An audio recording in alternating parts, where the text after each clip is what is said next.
Vietnam جنگ کے دوران فوج کے ہاتھ ایک ایسا کیمیکل لگا تھا جس کو وہ زخمیوں کے زخموں پر سپرے کرتے تھے تو بلیڈنگ فوراً بند ہو جاتی تھی۔ پھر چاہے زخم کتنا ہی گہرا کیوں نہ ہو، اس کیمیکل نے ہزاروں لوگوں کی جان بچائی تھی۔ آپ کو یہ جان کر حیرت ہوگی کہ یہ کیمیکل آج ہر گھر میں موجود ہوتا ہے۔ ناظرین، ڈیلی لائف میں استعمال ہونے والی کئی چیزیں دراصل کسی مقصد سے نہیں بلکہ غلطی سے ایجاد ہوئی تھیں۔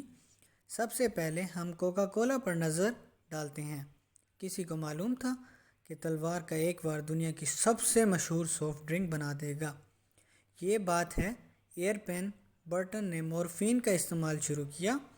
یہ ایک ایڈکٹیو ڈرگ ہے جو صرف اس وقت استعمال کی جاتی تھی جب کوئی اور دوا کام نہ کر رہی ہو۔ وہ زخم تو ان کے ٹھیک ہو گئے، لیکن ایک اور مشکل نے ان کو آ گھیرا۔ ان کو مورفین کی لت لگ چکی تھی اور وہ اس سے چھٹکارا چاہتے تھے۔ اس وقت الکوہل اور کوکین کو برا نہیں سمجھا جاتا تھا اور اس کو کوئی بھی خرید کر استعمال کر سکتا تھا۔ انہوں نے اپنے لیے ایک ایسی دوا بنائی جس میں کوکونٹ اور ڈیمیانا نامی پودوں کا رس ڈالا اور اس پر کوکین اور الکوہل کا مکسچر بھی تھا۔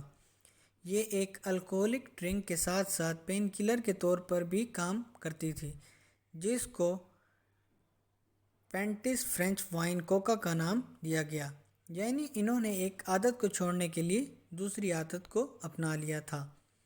تقریباً 20 سالوں کے بعد 1864 میں ایک قانون پاس ہوا۔ لوکل فارمیسی اسٹور کے مالک نے پیم بٹن کو بولا کہ ان کو اپنی فرینچ وائن کوکا میں سے الکوہل اور کوکین کو نکالنا ہوگا۔ اس مقصد سے ڈاکٹر پین بٹن نے کچھ تجربات کیے جس میں صرف کوکونٹ اور کوکا کے پتوں کا مکسچر سے ایک سیرپ بنایا۔ وہ مختلف تجربات کر کے فارمیسی اسٹور کے مالک کو ٹیسٹ کرواتے، لیکن غلطی سے انہوں نے ایک تجربے میں سیرپ کے ساتھ کاربونیٹڈ واٹر بھی ڈال دیا۔ فارمیسی کے مالک کو یہ اتنا اچھا لگا کہ انہوں نے اس کو سر درد کے بجائے ریفریشنگ ڈرنک کے طور پر بیچنے کا مشورہ دیا۔ اب چونکہ یہ ڈرنک کوکا اور کوکا کے پتوں کو ملا کر بنائی گئی تھی، اس وجہ سے اس کو کوکا کولا کا نام دے کر ریفریشنگ ڈرنک کے طور پر بیچنے لگے۔ دنیا کی پہلی کوکا کولا صرف 5 سینٹ میں بکی تھی اور پین بٹن چاہتے تھے کہ ایک دن یہ نیشنل ڈرنک ضرور بنے گی۔ اپنی بیماری اور بینکرپسی کی وجہ سے انہوں نے اپنی اس ڈرنک کا فارمولہ مشہور بزنس ٹائکون ایسا کریگ اسکینڈل کو صرف $38 میں بیچ دیا۔ آج کوکا کولا کی مارکیٹ ویلیو 260 ارب امریکی ڈالر ہے، جو تقریباً 2100 ارب بنتی ہے۔ کیا آپ کو معلوم ہے کہ ویتنام جنگ کے دوران ایک ایسا کیمیکل تھا جس نے ہزاروں زخمی سپاہیوں کی جان بچائی تھی؟ ڈاکٹروں نے فرسٹ ایڈ کے طور پر اس کیمیکل کو سپاہیوں کے زخموں پر سپرے کرتے تھے، جس سے زخم فوراً سوکھ جاتا تھا اور بلیڈنگ بند ہو جاتی تھی۔